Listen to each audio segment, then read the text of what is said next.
2026 தேர்தலுக்கான அதிமுக வேட்பாளர் பட்டியல் எடப்பாடி கையில் இருக்கும் லிஸ்ட்.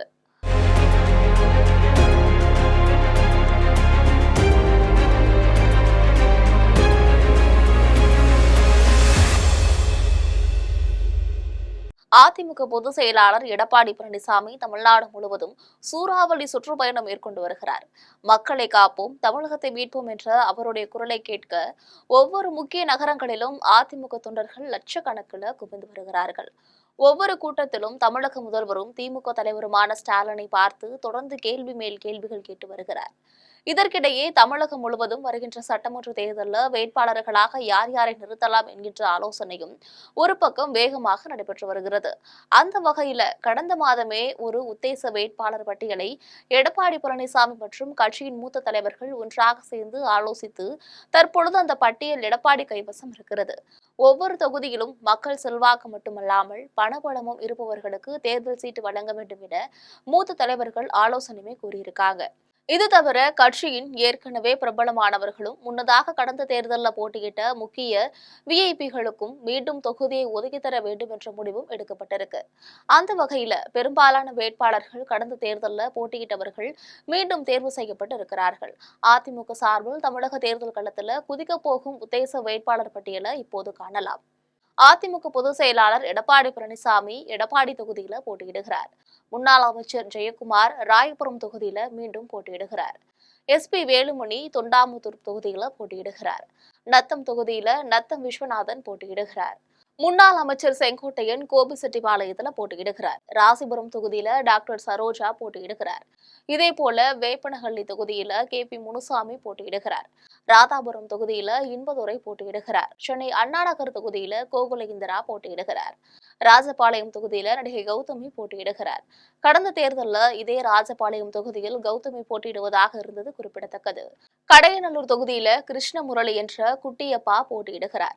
முன்னாள் அமைச்சர் செந்தூர் பாண்டியனின் மகனான இவர் கடந்த முறை திமுக அலைவீசிய போதிலும் இதே தொகுதியில் போட்டியிட்டு வெற்றி பெற்றவர் என்பது குறிப்பிடத்தக்கது. தென்காசி தொகுதியில செல்வ மோகன்தாஸ் பாண்டியனும் அம்பாசமுத்திரம் தொகுதியில இசக்கி சுப்பையாவும் போட்டியிடுகிறார்கள். மயிலாடுதுறை தொகுதியில கோமல் அன்பரசன் போட்டியிடுகிறார். இவர் பிரபல தொலைக்காட்சிகள்ல செய்தி ஆசிரியராகவும் தலைமை நிர்வாகியாகவும் இருந்தவர். டிடிவி தினகரன் கட்சியிலிருந்து அதிமுகவுக்கு தாவியவர். வேதாரண்யம் தொகுதியில OS மணியன் போட்டியிடுகிறார். விராலிமலை தொகுதியில டாக்டர் விஜயபாஸ்கர் போட்டியிடுகிறார். சென்னை டி நகர் தொகுதியில சத்யா போட்டியிடுகிறார். கன்னியாகுமரி தொகுதியில தலவாய் சுந்தரம் போட்டியிடுகிறார். திருநெல்வேலி தொகுதியில தச்சை கணேசராஜா போட்டியிடுகிறார். சங்கரன் கோவில் தொகுதியில ராஜலட்சுமி போட்டியிடுகிறார்.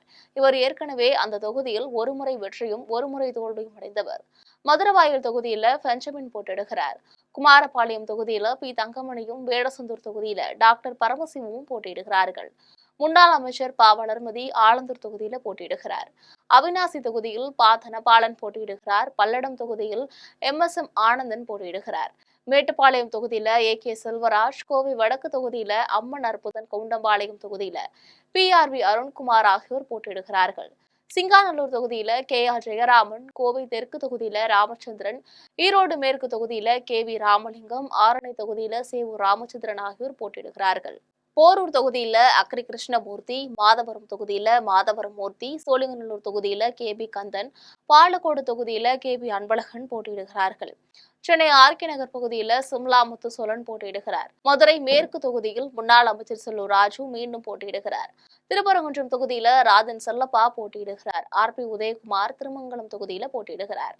ஸ்ரீவில்லிபுத்தூர் தொகுதியில EM மன்ராஜ் போட்டியிடுகிறார். முதுகுளத்தூர் தொகுதியில கார்த்திகா முனியசாமி போட்டியிடுகிறார். கோவில்பட்டி தொகுதியில முன்னாள் அமைச்சர் கடம்பூர் ராஜு போட்டியிடுகிறார். அரியலூர் தொகுதியில S ராஜேந்திரன், கடலூர் தொகுதியில MC சம்பத், திருவரம்பூர் தொகுதியில V குமார், நன்னிலம் தொகுதியில R காமராஜ், பூம்புகார் தொகுதியில பவுன்ராஜ், புவனகிரி தொகுதியில அருள்மொழி தேவன் ஆகியோர் போட்டியிடுகிறார்கள். புதுக்கோட்டை தொகுதியில கார்த்திக் தொண்டைமான் போட்டியிடுகிறார். சிவகங்கை தொகுதியில செந்தில்நாதன் போட்டியிடுகிறார். வேலூர் தொகுதியில SRK அப்பு போட்டியிடுகிறார். அரக்கோணத்தில் ரவி போட்டியிடுகிறார். மதுராந்தகம் தொகுதியில மரகத குமாரவேல் போட்டியிடுகிறார். பல்லாவரம் தொகுதியில சிட்லப்பாக்கம் ராஜேந்திரன் போட்டியிடுகிறார். உளுந்தூர்பேட்டை தொகுதி மீண்டும் குமரகுருவுக்கு ஒதுக்கப்பட்டிருக்கிறது. கரூர் தொகுதியில MR விஜயபாஸ்கர் போட்டியிடுகிறார். உடுமலைப்பேட்டையில ராதாகிருஷ்ணன் போட்டியிடுகிறார்.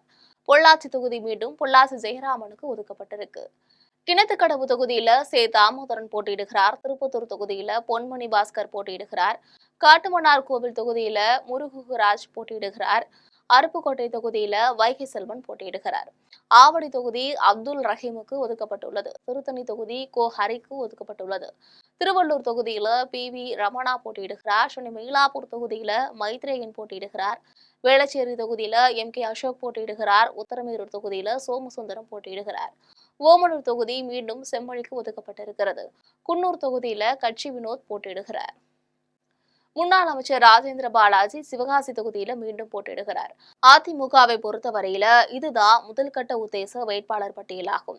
தேர்தல் நெருங்கும் சமயத்துல மேற்படி வேட்பாளர்கள் அழைக்கப்பட்டு அவர்களது பணபலம் மற்றும் மக்கள் செல்வாக்கு என்ன என்பது குறித்து விசாரணை நடத்தி அதன் பிறகுதான் தொகுதி முடிவாகும்.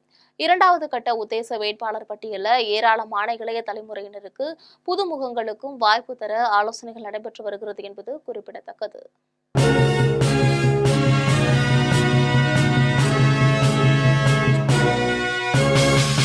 உடனுக்குடன் அப்டேட் தெரிந்து கொள்ள ஜெம் டிவி தமிழ் ஆப்பை இன்ஸ்டால் செய்யவும்.